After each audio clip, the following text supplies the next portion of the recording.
കോഴിക്കോട് നിന്നും ഒരു പ്രധാനപ്പെട്ട വാർത്ത എത്തുന്നുണ്ട്. കോഴിക്കോട് മുതലക്കുളത്ത് തീപിടുത്തം ഉണ്ടായിരിക്കുന്നു. 2 കടകൾ പൂർണ്ണമായും കത്തി നശിച്ചു.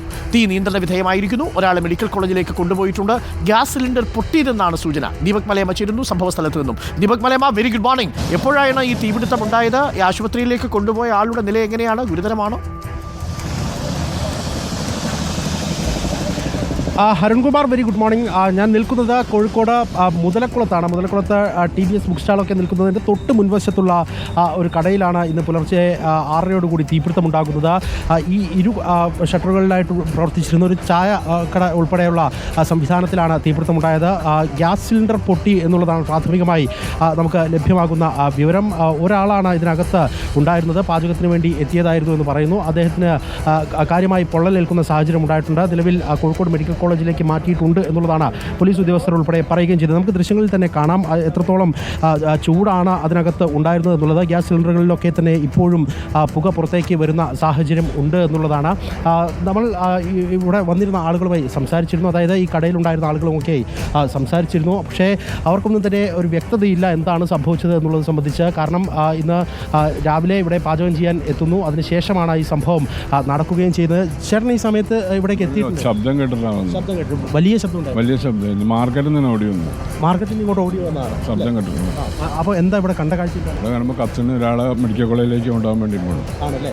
അപ്പോഴത്തേക്ക് ഫയർഫോഴ്സ് സംവിധാനം വലിയ തീപിടുത്തം എന്നുള്ള നിലയ്ക്ക് തന്നെയാണ് കണ്ടത്. ഇതിൻ്റെ ശബ്ദം ഭയങ്കര ശബ്ദമായിരുന്നു. അപ്പോൾ ശബ്ദം കേട്ടപ്പോൾ നാനാ ഭാഗത്ത് നമ്മുടെ ആൾക്കാർ പോട്ടർമാരെല്ലാം കംപ്ലീറ്റ് നിങ്ങൾ പാളത്തിൽ നിന്ന് ഓടിയിരുന്നു. അത്രയും വലിയ ശബ്ദമായിരുന്നു. അരുൺകുമാർ, വലിയ രീതിയിലുള്ള ശബ്ദത്തോടു കൂടിയാണ് പൊട്ടിത്തെറി നടന്നിട്ടുള്ളത് എന്നുള്ളതാണ്. അതുകൊണ്ട് തന്നെ ആളുകൾ പലയിടങ്ങളിൽ നിന്നായി ഓടി ഇവിടേക്ക് എത്തുകയായിരുന്നു. ഇതിന് തൊട്ടടുത്തുള്ള ഒരു ഷോപ്പുണ്ട്. അവിടെയൊക്കെ വയറിങ്ങുമായി ബന്ധപ്പെട്ട സാമഗ്രികളൊക്കെ സൂക്ഷിച്ചിരിക്കുന്ന ഇടവും കൂടിയാണ്. അതുകൊണ്ട് ഒരുപക്ഷേ തീ അങ്ങനെ ആ തരത്തിൽ കൂടുതലായി പടരുകയായിരുന്നെങ്കിൽ വലിയ ആഘാതത്തിലേക്ക് കാര്യങ്ങൾ പോവുകയായിരുന്നു. ഇനിയിപ്പോൾ ഇതിൻ്റെ ഒരു മറുവശത്തെ കാഴ്ച കൂടി ഞാൻ ഈ ഘട്ടത്തിൽ കാണിക്കാം. അതിൻ്റെ തൊട്ട് മറുവശത്തെ ഒരു ഇലക്ട്രിക്കൽ ഷോപ്പ് അതിൻ്റെ ദൃശ്യങ്ങൾ കാണാം. അതിൻ്റെ ഗ്ലാസ് ഉൾപ്പെടെ പൊട്ടിത്തെറിക്കുന്ന തരത്തിലേക്ക് വലിയ രീതിയിലുള്ള പൊട്ടിത്തെറിയാണ് ഉണ്ടായിട്ടുള്ളത്. അതിൻ്റെ ഗ്ലാസ് പൊട്ടിപ്പോയിരിക്കുന്നു. പുറത്തുനിന്ന് അകത്തേക്ക് ഇവിടെ നിന്ന് തെറിച്ചിരിക്കുന്ന എന്തോ വസ്തു അവിടേക്ക് ചെന്ന് പതിച്ചു എന്നുള്ളതാണ് പറയുന്നത്. ആ അർത്ഥത്തിൽ വലിയ പൊട്ടിത്തെറി ഉണ്ടായി. പക്ഷേ വലിയ രീതിയിൽ മറ്റിടങ്ങളിലേക്ക് ഇത് പടർന്നില്ല എന്നുള്ളത് കൊണ്ട് ആശ്വാസകരമായ ഒരു സാഹചര്യം എന്ന് പറയാൻ സാധിക്കും. പക്ഷേ ആശുപത്രിയിലേക്ക് മാറ്റിയ ആളുടെ പേര് വിവരങ്ങൾ ഉൾപ്പെടെ ഒരു ഘട്ടത്തിൽ നമുക്ക് ലഭ്യമായിട്ടില്ല. ദൃശ്യങ്ങളാണ്. പ്രത്യേകിച്ച് ഒന്നിലധികം ഗ്യാസ് സിലിണ്ടറുകൾ പൊട്ടിയിട്ടുണ്ടോ? ഇപ്പം മനസ്സിലാക്കുന്നത് ഒന്ന് എന്നുള്ളതാണ്. പക്ഷേ ഇതിനകത്ത് നിരവധിയായ ഗ്യാസ് സിലിണ്ടറുകൾ സൂക്ഷിച്ചിരുന്നു എന്നുള്ളത് വ്യക്തമാണ്. കാരണം ഈ പാചകവുമായി ബന്ധപ്പെട്ടുകൊണ്ട് ഒരുപാട് ഗ്യാസ് സിലിണ്ടറുകൾ ഇപ്പോൾ എല്ലാ ഗ്യാസ് സിലിണ്ടറുകളും പുറത്തേക്ക് എത്തിയിട്ടുണ്ട്. ഏതാണ്ട് ഗ്യാസൊക്കെ ഫുള്ളും വന്നിക്കണേ.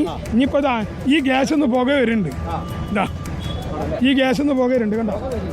അത് ഒന്ന് നോക്കിയാൽ മതി. വേറെ ബാക്കി ഗ്യാസൊക്കെ ഫുള്ള് പുറത്തേക്ക് വെച്ചു. ഇത്രയാണ് ഇതിനകത്തുനിന്ന് മാറ്റിയത്. അതന്നെ. നിങ്ങൾ വരുമ്പോൾ എന്താ കണ്ടത്? ഇവിടെ ഈ ഗ്യാസ് പൊട്ടിത്തെറിച്ചൊരു ശബ്ദം വന്ന് ആ ശബ്ദത്തിലാണ് നമ്മൾ ഓടി വന്നത്. അപ്പോഴത് കാണണേ. അപ്പം പറഞ്ഞ അതിൻ്റെ മുതലാളി പറഞ്ഞ ഒരാൾ പുറത്ത് ഉള്ളിലുണ്ട്. അപ്പോൾ ഉള്ളിലുള്ള ആളെ സ്ഥിതിയൊന്നും പറയാൻ കഴിയില്ല. ആ കോലത്തിലയക്കുന്നു. ബന്ധ് പണി അയക്കുന്നു. നല്ല പരിക്കും. നല്ല പരിക്കെന്ന് പറയാൻ മൂപ്പര് വേസ്റ്റ് ഇടുന്ന ആ ബക്കറ്റിൻ്റെ ഉള്ളിലുള്ളത്. വേസ്റ്റ് ഇടുന്ന ബക്കറ്റിൻ്റെ ഉള്ളിൽ ആളുള്ളത്. എന്നിട്ട് നമ്മളെടുത്ത് വണ്ടിയിലേക്ക് കയറ്റി കൊടുത്തു. അതന്നെ. പിന്നെ അതിൻ്റെ ഓണർ പോലീസ് വണ്ടി കയറി പോവുകയും ചെയ്തു. മൂപ്പര് ഹോസ്പിറ്റലിലേക്ക് പോയതാണ്. വേറെ ഇപ്പം മുകളിലൊന്നും ആളെ കാണുന്നില്ല. തപ്പിയിട്ട് താമസിക്കുന്നൊന്നുമില്ല. നേരത്തെ പണിക്കാരൻ പറഞ്ഞു ഇത് പുതിയ ആളാണ്, മറ്റേ തിരൂർക്കാരനാണെന്ന് അവൻ പറയണേ. ഇനി അതാണോ എന്നുള്ളത് ഓണറെ ചോദിച്ചാൽ അത്രേ ഉള്ളൂ. നമുക്കൊന്നും പറയാൻ കഴിയില്ല. വ്യക്തത വരണ്ട്. അതിനിപ്പോൾ പോലീസും എന്നുള്ളത് തീരുമാനിച്ചാൽ അറിയാം. അത്രേ ഉള്ളൂ. വലിയ പരിക്കും. ഓന് ജീവൻ ഇല്ല എന്നുള്ളതാണ് നമ്മൾ കണക്കൂട്ടി. കാരണം ഒരു അണക്കം കാണുന്നില്ല. കാരണം ഒന്നായിട്ട് പൊള്ളി പണിയായും ചെയ്തിട്ടുണ്ട്. തോലൊക്കെ ഊരിപ്പോകുന്നുണ്ട്. അരുൺകുമാർ, ഇത് കേൾക്കുമ്പോൾ തന്നെ ദുഃഖകരമായ കാര്യമാണ്. കാരണം വലിയ തരത്തിൽ പരിക്കേറ്റിട്ടുണ്ട് എന്നുള്ളതാണ് ഇവിടെ കണ്ട ആളുകളൊക്കെ തന്നെ പറയുന്നത്. പക്ഷേ ജീവഹാനി ഉൾപ്പെടെ സംഭവിക്കാതിരിക്കട്ടെ എന്ന് മാത്രമായി ഒരു ഘട്ടത്തിൽ പറയാൻ സാധിക്കൂ. പക്ഷേ ഈ ഒരു കട എന്ന് പറയുന്നത് വലിയ സജീവമായി തന്നെ മുഴുവൻ സമയം പ്രവർത്തിക്കുന്ന ഒരു കടയാണ്. അതുമായി ബന്ധപ്പെട്ടുകൊണ്ട് ഈ ഒരു അല്പം കൂടി കഴിഞ്ഞിട്ടാണ് ആളുകൾ എത്തിച്ചേരുന്ന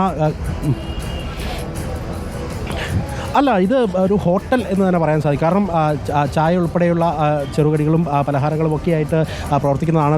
കോഴിക്കോട് പ്രസ് ക്ലബിൻ്റെ തൊട്ട് വശത്താണ്. ഒരുപക്ഷെ നമ്മളൊക്കെ തന്നെ വരാറുള്ള ഒരു ഇടവും കൂടിയാണ്. അതുകൊണ്ട് ഒരു 10 മണി സമയമൊക്കെ ആകുമ്പോഴത്തേക്കും ഇവിടെ നിരവധിയായ ആളുകൾ ബസ് കാത്തിരിക്കാൻ ഉൾപ്പെടെ എത്തുന്ന ഒരു പ്രദേശവും കൂടിയാണ് മുതലക്കുളം എന്ന് പറയുന്നത്. അതുകൊണ്ട് ഒരുപക്ഷെ ഇത് സംഭവിക്കുന്നത് കടയിലെ ജീവനക്കാർക്ക് താമസിക്കാനുള്ള സംവിധാനം ഉണ്ടെന്ന് തോന്നുന്നു അല്ലേ? അവിടേക്കും ഈ പൊട്ടിത്തെറിയുടെ ആഘാതം എത്തിയിട്ടുണ്ട്.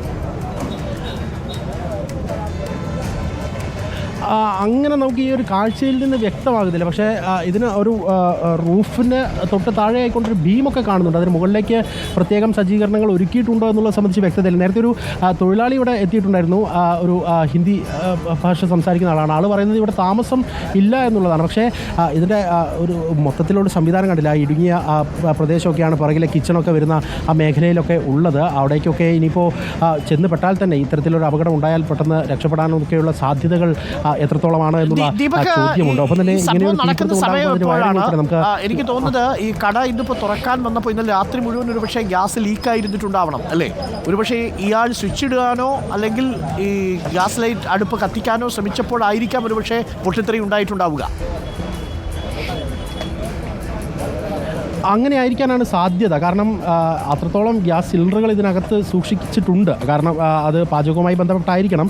പക്ഷേ ഏതെങ്കിലും തരത്തിൽ ലീക്ക് ഉണ്ടാവുകയോ അല്ലെങ്കിൽ ഇനിയിപ്പോൾ പാചകത്തിന് വേണ്ടി അദ്ദേഹം അത് ഓൺ ചെയ്ത് പ്രവൃത്തി ആരംഭിച്ചതിന് ശേഷമാണോ ഇത്തരത്തിലൊരു സംഭവം ഉണ്ടാകുന്നത് എന്നുള്ളത് സംബന്ധിച്ചും വ്യക്തതയില്ല. അതിനി പുറത്തേക്ക് വരേണ്ടതാണ്. അതുമായി ബന്ധപ്പെട്ട വിവരങ്ങൾ പുറത്തേക്ക് വരേണ്ടതാണ്. എന്തായാലും ഇത്തരത്തിൽ ഒരു അപകടം എന്ന് പറയുന്നത് അത് അപ്രതീക്ഷിതമായി പോയി എന്നുള്ളതാണ് ഏറ്റവും ഈ കടയുടെ ഉടമ കൂടി സംഭവ സ്ഥലത്ത് എത്തി എന്നാണ് നമ്മൾ മനസ്സിലാക്കുന്നത്. നമുക്ക് ആ വിവരങ്ങളൊക്കെ ഒന്ന് പ്രേക്ഷകരിലേക്ക് എത്തിക്കാം. മാത്രമല്ല കടയുടെ ഉൾവശവും പൂർണ്ണമായി ചിത്രീകരിച്ചെത്തിക്കാൻ സാധിക്കും. അപ്പോൾ ഒന്നിലധികം ഗ്യാസ് സിലിണ്ടറുകൾ പൊട്ടിത്തെറിച്ചിട്ടുണ്ടോ എന്നൊരു സംശയമുണ്ട്. പൊട്ടിത്തെറിച്ച ഗ്യാസ് സിലിണ്ടറിൻ്റെ ഈ ആഘാതത്തിൽ എതിർവശത്തുള്ള ഏകദേശം 10-20 മീറ്റർ അപ്പുറത്തുള്ള കടയിലെ ജനൽച്ചില്ലകൾ പോലും തകർന്നിട്ടുണ്ട് എന്ന് പറയുമ്പോൾ വലിയ ഉഗ്ര സ്ഫോടക ശേഷിയാണ് ഗ്യാസ് സിലിണ്ടർ പൊട്ടിത്തെറിച്ചപ്പോൾ നമ്മൾ കണ്ടത്. ദീപക് എന്തായാലും കൂടുതൽ വിവരങ്ങളൊക്കെ ശേഖരിക്കാൻ ഞാനൊരു ചെറിയ ഇടവേള എടുത്തിട്ട് തിരിച്ചു വരാം. ദീപക്, മുതലക്കുളത്തെ വലിയ സ്ഫോടനത്തിൽ ഒരാൾക്ക് ഇപ്പോൾ ഗുരുതരമായി പരിക്കേറ്റിട്ടുണ്ട്. മാരകമായി പരിക്കേറ്റ ഇദ്ദേഹത്തെ ഇപ്പോൾ മെഡിക്കൽ കോളേജ് ആശുപത്രിയിൽ പ്രവേശിപ്പിച്ചിരിക്കുന്നു. ദൃക്സാക്ഷികൾ പറയുന്നത് അയാൾ ആശുപത്രിയിലേക്ക് കൊണ്ടുപോകുമ്പോൾ ജീവൻ ഉണ്ടായിരുന്നില്ല എന്നാണ്. പക്ഷേ അത് ഡോക്ടർമാരാണ് സാക്ഷ്യപ്പെടുത്തേണ്ടത്. എന്തായാലും വലിയ സ്ഫോടനമാണ് മുതലക്കുളത്തുണ്ടായത്. ഒരു ദുരന്തം ഒഴിവായിരിക്കുന്നു എന്നതും പറയണം. ഫയർഫോഴ്സിൻ്റെ സംയോജിതമായ ഇടപെടൽ കൊണ്ട് മറ്റ് കടകളിലേക്ക് അഗ്നിബാധ പടർന്നില്ല. ആ പ്രദേശത്ത് ഒരുപാട് കടകളുള്ളതാണ് മുതലക്കുളത്ത്. വലിയ ഉഗ്രസ്ഫോടനശേഷി ഉള്ള ഉഗ്രസ്ഫോടനമായിരുന്നു നടന്നത്. അതുകൊണ്ട് തന്നെ ആ ശബ്ദം കേട്ടിട്ട് പാളയം മാർക്കറ്റിൽ നിന്നൊക്കെ തൊഴിലാളികൾ ഓടിയെത്തുകയായിരുന്നു എന്നാണ് നമ്മളുടെ പ്രതിനിധി ദീപക്കിനോട് ആ തൊഴിലാളികളൊക്കെ പറഞ്ഞത്.